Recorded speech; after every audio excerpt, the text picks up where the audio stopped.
አቅሙ ሊኖረው ይገባል። የማስተዳደር አቅሙና ችሎታ ሊኖረው ይገባል። ለዚህ ማስረጃ አላህ በቁርአን ላይ ተናግሯል። ነቢያችን ሰለላሁ ዐለይሂ ወሰለም ሐዲስ ላይ ተናግረዋል። አላህ በቁርአን ላይ ምን ይላል? ወአንኪሑ ልአያማ ሚንኩም ወሳሊሒነ ሚን ዒባዲኩም ወኢማኢኩም ኢየኩኑ ፉቀራ ዩግኒሂም ላሁ ሚን ፈድሊህ ወላሁ ዋሲዑን ዓሊም ወሊየስተዕፊፊ ለዚነ ላ የጅዱነ ኒካሐን ሐታ ዩግኒየሁም ላሁ ሚን ፈድሊህ ይላል። እነዚያ ለማግባት አቅም ያላገኙ ሰዎች፣ ያልቻሉ ሰዎች አላህ ከትሩፋቱና ከጸጋው እስኪያብቃቃቸው ድረስ ይቆጠቡ ከጋብቻ ይላል። አየህ። ስለዚህ አንድ ሰው ወደ ጋብቻ ሊገባ የሚችለው የማስተዳደር አቅሙና ችሎታ ሲኖረው ጊዜ ነው። ካልኖረው ግን ከጋብቻ ተቆጠቡ ብሎ አላህ አዟል። በራስ ህይወት ላይ ሌላን ሰው ለመጨመር ሲፈልግ ሰውየው ራሱን ችሎ እርሷን ሊያስተዳድርባት አቅም ሲችልና ሲኖረው ጊዜ ነው። ከሐዲስ ማስረጃ ቃለ ነቢዩ ሰለላሁ ዐለይሂ ወሰለም ያ መዕሸረ ሸባብ መን ስተጣዐ ሚንኩሙል ባአተ ፈልየተዘወጅ ወመን ለም የስተጢዕ ፈዐለይሂ ቢሶውም ፈኢነሁ ለሁ ዊጃእ። ነቢያችን ሰለላሁ ዐለይሂ ወሰለም ምን አሉ? ወጣቶችን አንዴ ሰብሰብ ብሎ አግኝተዋቸው የነገሯቸው እናንተ የወጣት ስብስቦች ሆይ ከእናንተ የጋብቻን ጣጣ መቋቋም የሚችል ካለ ያግባሉ። አየህ። ስለዚህ አንደኛው መስፈርት ምንድን ነው? የጋብቻን ጣጣ መቋቋም የሚችል የማስተዳደር አቅሙ ያለው ሰው መሆን አለበት። ሌላ ሐዲስ ማስረጃ ልስጥህ። ጃአ ረጁሉን ኢለ ነቢይ ሰለላሁ ዐለይሂ ወሰለም ወቃለ ያ ረሱለላህ هل لزوجاتنا علينا حقا؟ فقال له النبي صلى الله عليه وسلم نعم، أن تطعمها إذا طعمت وتكسوها إذا اكتسيت ولا تضرب الوجه ولا تقبه وألا تهجرها إلا في البيت. عند سور النبي صلى الله عليه وسلم زند بمتعة طيقاتشو أنتو يا الله ملك تنياوي ለመሆኑ ሚስቶቻችን በእኛ ላይ ሐቅ አላቸው መብት አላቸው ወይ ብሎ ጠየቀ። ነብዩ ሰለላሁ ዐለይሂ ወሰለም አሉ አዋላቸው፣ ስትበሉ ልታበሏቸው፣ ስትጠጡ ልታጠጧቸው፣ ስትለብሱ ልታለብሷቸው ብለው የማስተዳደር አቅሙና ችሎታ ሊኖረው እንደሚገባ ነግረውታል። ያን ካላደረገ ግን ማግባት አይችልም። አንድም ራሱ አያ አይደለ ያልቻለ ሰው ምን ያድርግ ሲባሉ ጊዜ ሲቀጥሉ ምን አሉ? ወመን ለም የስተጢዕ ፈዐለይሂ ቢሶም፣ ያልቻለ ሰው ጾምን ይዞ ማለት ይሄን ይመስላል። እና ስለዚህ የማስተዳደር አቅሙና ችሎታ ሊኖረው ይገባል። ከአንድ በላይ ማግባት ይፈልግ ሰውየው። ሁለተኛው መስፈርት ምንድነው? ሁለተኛና ከዚያ በላይ የፈለገ ሰው አንድ ሊጨምርልህ ሌላ ከባድ መስፈርት አለ።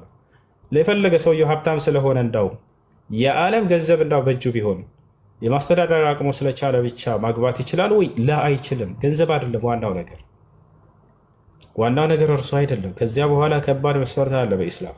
እንዲህ ዝም ብሎ በከንቱ አይደለም ማግባት የተፈቀደው። ሁለተኛ ሶስተኛ እነዚህ መስፈርት ካላሟላ ማግባት አይፈቀድለትም። ቢያገባ ቅጣት ይጠብቀዋል። የሚገርማቸው ቅጣቱ ምንድን ነው የሚለውን ሁሉ ነገራቸዋለሁ። እርሱም ሁለተኛ ምንድን ነው?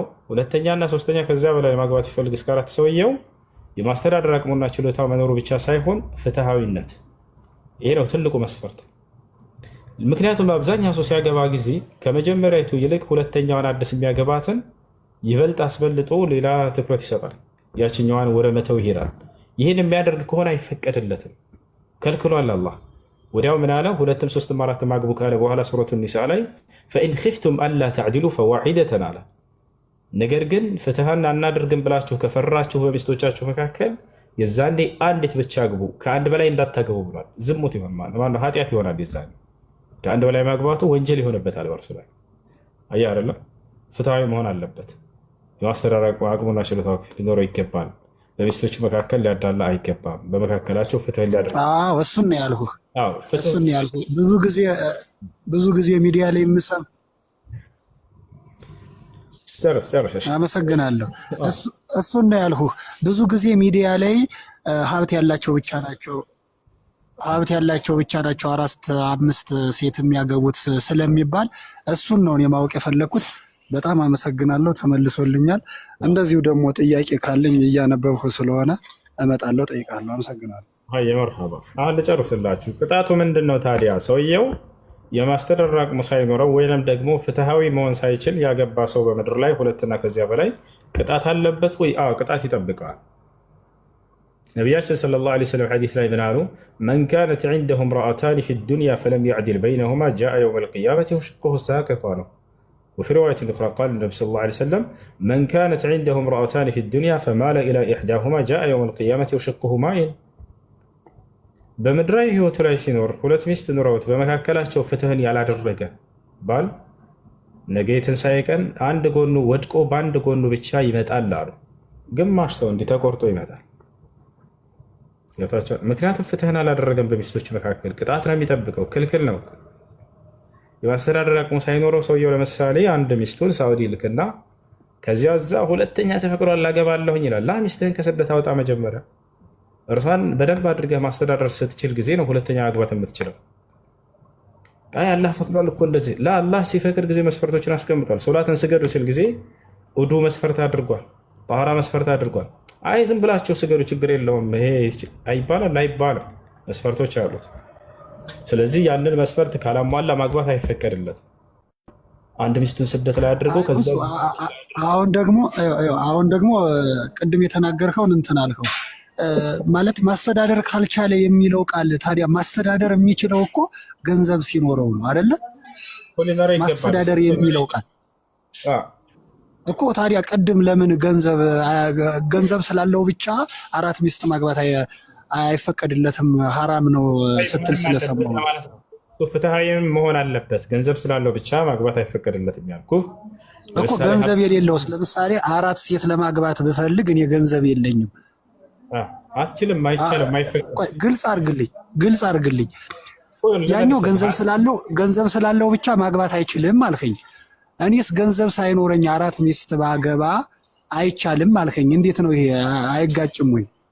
አይጋጭም። የመጀመሪያው ገንዘብ ስላለው ብቻ ማግባት አይፈቀድለትም እስከ 4 ያልኩህ፣ ሁለተኛው መስፈርትም ሊያሟላ ይገባል፣ ፍትሃዊ መሆን አለበት ለማለት ነው። ለምሳሌ ሰውየው ዓለምን የሚሞላ ገንዘብ አለው እንበል፣ ግን በሚስቶቹ መካከል ፍትህን ሊያደርግ አይችልም ይሄ ሰውዬ። ለዚህ ሰውዬ ይፈቀድላታል ወይ? አይፈቀድለትም፣ ገንዘብ ቢኖረውም ይሄ ሰው ያልኩት ለዚህ ነው። ገብቷቸዋል። ሁለተኛው ደግሞ ምንድነው? ሰውየው ድሃ ነው፣ የማስተዳደር አቅሙ የለውም ሚስቶችን። ይሄ ሰውዬ ቢያገባ ከአንድ በላይ ይፈቀድለታል ወይ? ሁለተኛውን የማስተዳደር አቅሙ እስከሌለው ድረስ አይፈቀድለትም ለዚህ። ስለዚህ ሁለቱ የተያያዙ ናቸው። ሁለት መስፈርቶች አሉ። አንደኛ የማስተዳደር ችሎታ ሊኖረው ይገባል፣ ሁለተኛ ደግሞ ፍትሃዊ ሊሆን ይገባል። ገብቶሃል አይደለ? ሁለቱንም ያሟላ ነው ማግባት የሚፈቀድለት ከአንድ በላይ ከአንድ ጀምሮ ራሱ። ከሁለቱ አንዱን ግን ቢያጓድል አይቻልም። ወይ የማስተዳደር አቅም ከሌለው እንዴት አድርጎ የሰው ህይወትን በራሱ ህይወት ላይ ጨምሮ የሚያገባው? አይፈቀድም ለዚህ። ኑሮት ደግሞ ፍትሃዊ መሆን ካልቻለ እንዴት ነው አንዷን እየበደለ አንዷን በደስታ ሊያኖር የሚችለው? አይፈቀድለትም። ፍትሃዊ መሆን የማትችል ከሆነ አላህ ያችኛዋን አምጥተህ እንዳታጨናንቃት፣ ህይወቷ እንዳታበላሽ። ስለዚህ ከአንድ በላይ አታገባም አንተ ብሎ ከለከለ። ምክንያቱም ሲያገባቸው ጊዜ በፍትህ ሁላቸውን ሊያስተዳድር ይገባል። ይህን ይመስላል። እሺ አይ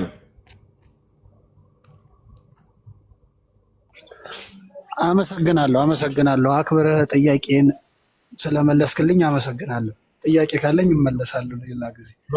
መርሐባሽ። እሺ ጥያቄ ያለ ካለ ይቀጥል። ሰላም አለይኩም። ወአለይኩም ሰላም። ሰላም ነው? አልሐምዱሊላህ።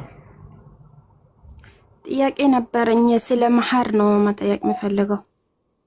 እሺ ጥያቄሽ ምንድን ነው? ለምሳሌ አንድ ሴት ልጅ አንድ ባል አግብታ ከፈተች በኋላ ሁለተኛ ባል ለማግባት መሐር ትቀበላለች? መሐር አላት ለማለት ፈልጌ ነው። አዎ ዘለቀ ጋር ተጋብታ እየኖረች እያለች ለምሳሌ ዘለቀ ጋር ብትፋታ ከዚያ በኋላ ሄዳ እንደገና ከበደ ቢያገባት የዛኔ ከከበደ መህር ትቀበላለች። እሺ ያው መሐር አላት ማለት ነው። ማስረጃ አላህ ሲናገር ምን ይላል? ሱረቱ ኒሳ ላይ አስወዱቃቲሂን ኒሕላ ይላል። ሴቶችን የመህር ስጦታቸውን ከውስጣችሁ ደስ ብሏቸው ስጧቸው ብሏል። ሌላ ጥያቄ ያለ? ሰላም አለይኩም። ሰላም ሰላም ኡስታዝ። ደህና አልሐምዱሊላህ። አንድ ጥያቄ ልጠይቅ ነበረ። እኔ